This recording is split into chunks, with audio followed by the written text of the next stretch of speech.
Well, hello, shiny, crafty people. It's Tim Totten here, and welcome back to the channel. Today, I'm actually going over a gift I just bought for myself, and it brings up the idea of maybe sharing with you some ideas that are what I consider 10 amazing gifts for sewers or quilters. Now, listen, here's the thing. This video is really meant for you to be able to share this with people in your life who you really care about and say to them, hey, I really like number 2, 5, and 7. So maybe think about that for the next time it's my birthday or Christmas or Hanukkah or Mother's Day or whatever it is. It's a great way to share with them some of the ideas, things that you would like. Maybe explain to them a little bit why these things are so important. So let's get started. All right, this is not a list in any particular order, but number 1 on my list is a really good pair of scissors. Now, here's the thing. I love good scissors. Listen to these. Oh, good scissors. Ones that are clearly meant for sewing.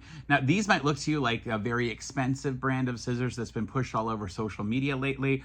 It's not. These are actually what are called pro shears, and they are from Amazon. So I'm going to link a link to every single one of these products that I'm showing you that I like in the description below, so you can easily share it with someone. But I'm going to share these scissors that I found with you because I have loved them so much. I bought the bigger size because, frankly, I wanted really big scissors for my big old hands, and I don't like to waste any more time than I have to. But scissors are an amazing gift you can give to any sewer, a really good pair of shears. Now, again, not in any particular order, but number 2 is rotary cutters and rotary cutter supplies. So a rotary cutter looks like this, kind of like a pizza cutter. This one has a nice lock on it, so it locks in place before it'll open, but if you lock it, it doesn't. This is by Olfa. I'm a huge fan of Olfa rotary cutters. I wish, in fact, that I could somehow get sponsored. I'd love to have a pair of sewing coveralls like I was a NASCAR driver, and I would have Olfa really big right here, but I'm not sponsored in any way.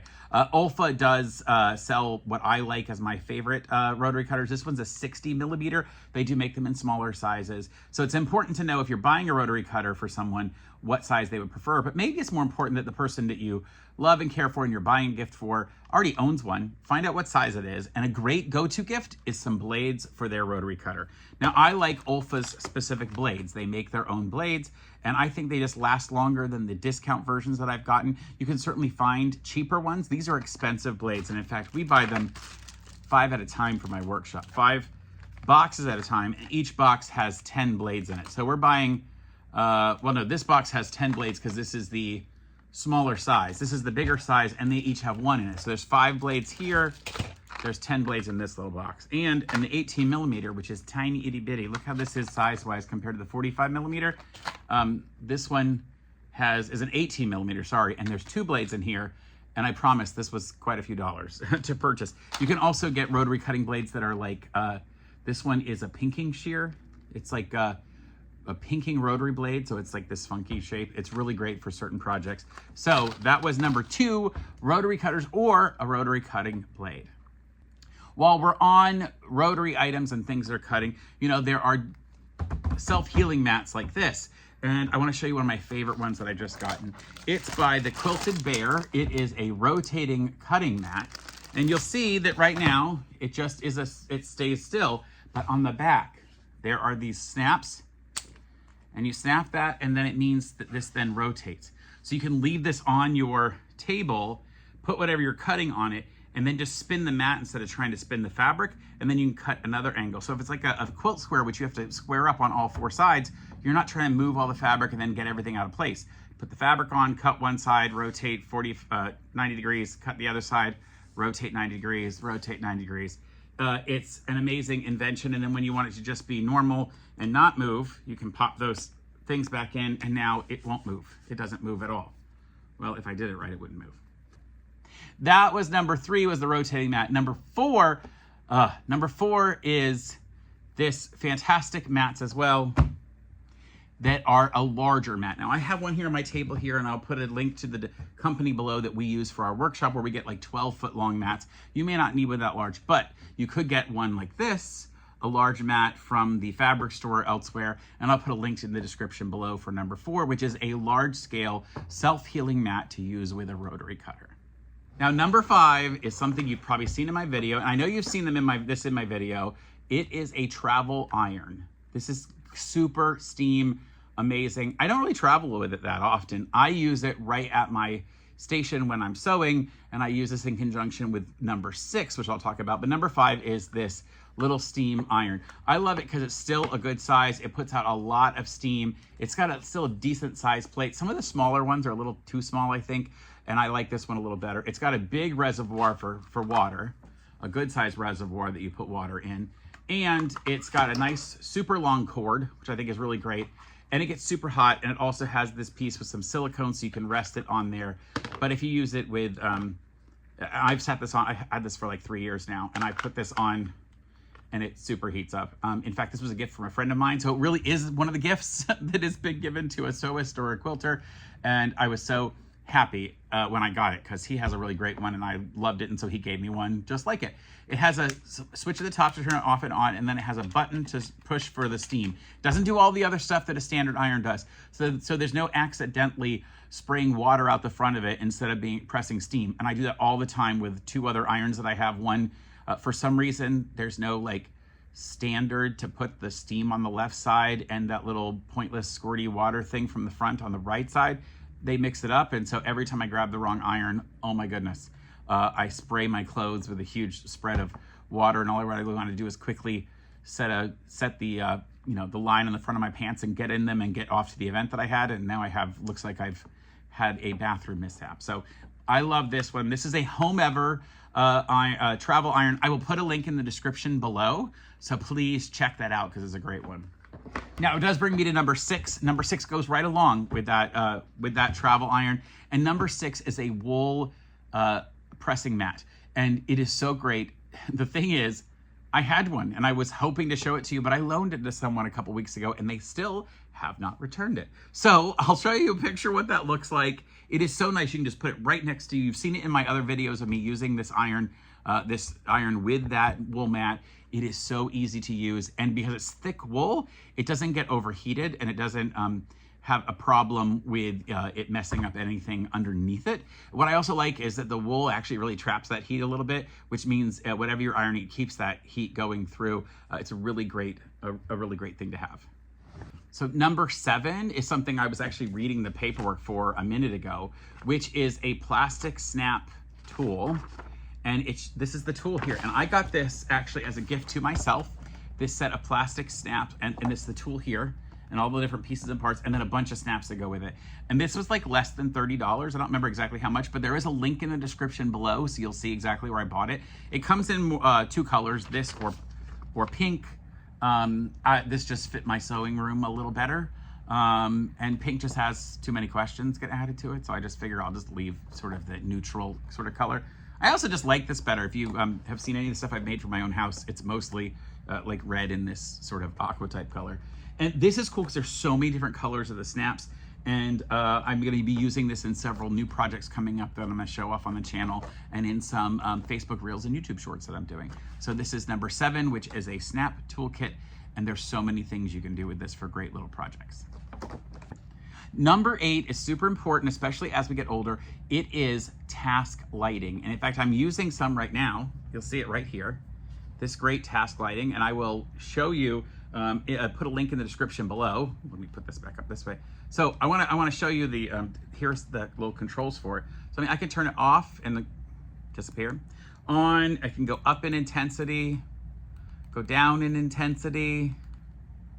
I can give it it changes from between a white light and a yellow light. Maybe I'll go up in the intensity and you can see this. It goes from a yellow light, that's a yellow light, to a white light. And so it really helps you figure out which is the right one for your particular use. And it's task lighting. Now this is not the perfect one, although I'm going to put a link in the description below so you can see where to get this particular task light, but there are all kinds of task lights. And it might be something that it's important to know whether you want something that's right by your chair where you sit maybe in your living room while you're watching TV and doing some handwork, or maybe you want it actually at your sewing machine, like this one's right here at the sewing machine, and it can easily bring the light down onto the machine to show and be able to see different projects, especially if the light in your machine isn't so strong and you need to be able to like really thread that needle. You know, you've done everything you can, clipped it, you've licked it, you've done everything else, and you haven't broken down and bought a machine with an automatic threader. Well, you might need a little extra light like I do. Number 9 is a big one. And this is, of course, when someone says to you, I really want to buy you a big gift and I want to get you something good. It's either a new sewing machine or, more importantly, a serger. Look, you probably have a sewing machine already. And if you're like me, you might have a couple for different tasks, or maybe one that you bought when you originally started and one that was given to you as a gift, maybe from an older member of your family who passed down a machine to you. You probably have the machines that you love, but if you haven't yet gotten into serging, I want to suggest that you ask for a specific type of serger for you to start. This is if you plan to serge a decent number of projects. I'm going to tell you, not all sergers are made the same. They're not all created equal, so to speak. And the reality is there are so many sergers sitting in boxes across this country and other countries around the world where someone used it a couple times, a thread broke, they couldn't figure out how to rethread it, and they tossed the thing out. I'm going to encourage you, if you can afford it or the person giving you a gift can afford it, have them buy you a serger that does some automatic threading. Now that specifically uses air pulse systems to push the threads through the lower loopers on your machine. So a serger, and I'm going to do a video that has a lot more details of how a serger works in a couple of months, I think. But for right now, let me just go over the real basics. There are 4 threads on a serger. 2 of them go around a couple little loops and then go into the needles. The other 2 have to go way down in the bottom through all these different turns and twists so that they can properly hook together, so that when the needles go down, they can loop over and create the overlock stitches. Now that's usually on sergers that don't have a blow-through system or an automatic threading system. There's a lot of work you have to do and get things twisted and hooked on the right things, and you have to do it all in the right order, and it can get very confusing for people. Now, I used to have some Viking 911 sergers, and we used to be able to thread those things so quickly because you just do them for 5-10 years and you just get really good at it. Today we use Juki MO 1000 or Juki MO, I think, 1100s, and they have air that blows through. And so it's really easy to push through. You just put the thread down into the hole, push the button after you've pulled a little extra thread in, push the button and it shoots it through, and it makes it so much easier. But if someone's saying, hey, it's time to buy you a $1,000+ purchase, we want to get something you'll really use, and you've been looking for a serger, I strongly encourage you to ask for one like that.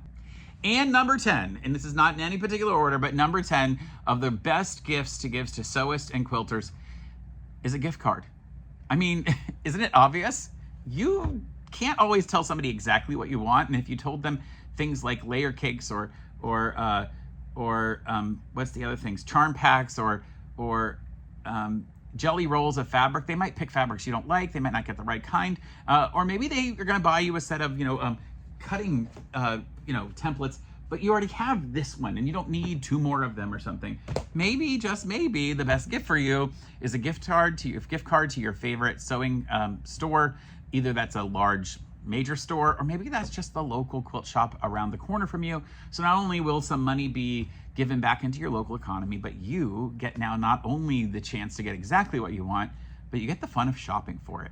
And how much fun is that? All right, folks, thank you so much for joining me. All right, so folks, let's try it again. All right, folks, thank you so much for joining me on this video for 10 amazing gifts for Sewists, is that the word I used? And Quilters. These are just some of the many things that you could purchase for someone. And I hope you'll tell me in the comments some ideas of things that you think would really be great gifts for you as someone who does a lot of sewing and quilting. And until next time, my friends, please stay crafty. Bye for now. Gosh, now I'm thinking of all the stuff that I want that I don't have yet. I'm going to ask for a gift card.